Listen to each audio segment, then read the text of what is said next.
Awami League band করে দিয়েছে, আওয়ামী লীগ এখন মাঠে নাই, আওয়ামী লীগ কাজ করতে পারবে না, কারণ নিজেরাই খুনোখুনি করছে। আবার সেই খুনোখুনি একজন আরেকজনকে গুলি করে মারে, তো তখন আবার তার জন্য আহাজারিও করে। দেখা যায় যারা মারে তারা যেন আরো জোরে বেশি আহাজারি করছে। সেটা আপনার এই একটা ঘটনা থেকে আপনারা দেখতে পাচ্ছেন যে সেখানে যে সমস্ত হত্যাকাণ্ড তার নিজেদের মধ্যে ঘটছে, সেখানে যারাই মারছে তারাই আবার দেখি সমবেদনার জন্য এগিয়ে যাচ্ছে আর সে আকুল হয়ে কাঁদছে। আর যত হত্যাকাণ্ড, পুলিশ হত্যা, আওয়ামী লীগ নেতাকর্মী হত্যা, সাংবাদিক, আইনজীবী, একের পর এক সেই 16 জুলাই থেকে যে হত্যাকাণ্ড শুরু করেছে, এবং যখন আমি জুডিশিয়াল ইনকোয়ারি কমিশন করলাম তাদেরকে কাজ করতে দিল না ইউনূস। কেন দেয়নি? তার কারণ এই হত্যাকাণ্ডের সঙ্গে সে নিজে জড়িত, তার মেটিকুলাস ডিজাইনেই হত্যাকাণ্ড ঘটেছে এবং এখনো যা ঘটছে সেটাই ঘটছে। কিন্তু একবার এই সন্ত্রাসী জঙ্গিদের জেলখানা থেকে মুক্তি দিয়ে যখন তাদের হাতে অস্ত্র দিয়ে মাঠে নামিয়েছে কি আওয়ামী লীগ ধ্বংস করতে, আওয়ামী লীগ তো এখন ঘর ছাড়া, বাড়ি ছাড়া, চাকরি হারা, ঘর বাড়ি হারা, সব হারা। কারণ আওয়ামী লীগে না পেয়ে নিজেরা খুনোখুনি করবে, এবং সেটাই এখন শুরু হয়ে গেছে। আর যে নির্বাচনের তফসিল দিয়েছে তারপরে তো আরো তাদের খুনোখুনি আরো বাড়বে, নিজেদের মধ্যেই বাড়বে। কিন্তু জুলাই মাসে যারা হত্যাকাণ্ড ঘটিয়েছে তাদেরকে দিয়েছে ইনডেমনিটি, অর্থাৎ দায় মুক্তি, আর আওয়ামী লীগের নেতাকর্মীর বিরুদ্ধে মিথ্যা মামলা। তা আপনার ক্ষতি যারা করছে তাদেরকে ছেড়ে দিয়ে দূরে বসে কাঁদলে তো চলবে না। যতজন মানুষ একসাথে ঘর বাড়ি পুড়িয়েছে সবাই যদি একজোট হয়ে নামেন, এই সন্ত্রাসীরা তারা যাবে কোথায়? এই জুলুমবাজরা যাবে কোথায়? হ্যাঁ, আমি জানি এখন আইনের শাসন নাই, বিচার ব্যবস্থা নাই, কিচ্ছু নাই।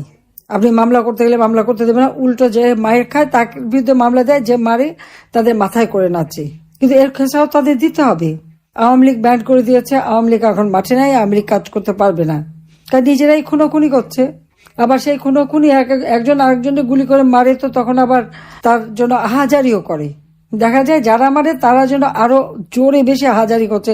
সেটা আপনার এই একটা ঘটনা থেকে আপনারা দেখতে পাচ্ছেন যে সেখানে যে সমস্ত হত্যাকাণ্ড তার নিজেদের মধ্যে ঘটছে, সেখানে যারাই মারছে তারাই আবার দেখি সমবেদনার জন্য এগিয়ে যাচ্ছে আর সে আকুল হয়ে কাঁদছে। আর যত হত্যাকাণ্ড, পুলিশ হত্যা, আওয়ামী লীগ নেতাকর্মী হত্যা, সাংবাদিক, আইনজীবী, একের পর এক সেই 16 জুলাই থেকে যে হত্যাকাণ্ড শুরু করেছে, এবং যখন আমি জুডিশিয়াল ইনকোয়ারি কমিশন করলাম তাদেরকে কাজ করতে দিল না ইউনূস। কেন দেয়নি? তার কারণ এই হত্যাকাণ্ডের সঙ্গে সে নিজে জড়িত, তার মেটিকুলাস ডিজাইনেই হত্যাকাণ্ড ঘটেছে এবং এখনো যা ঘটছে সেটাই ঘটছে।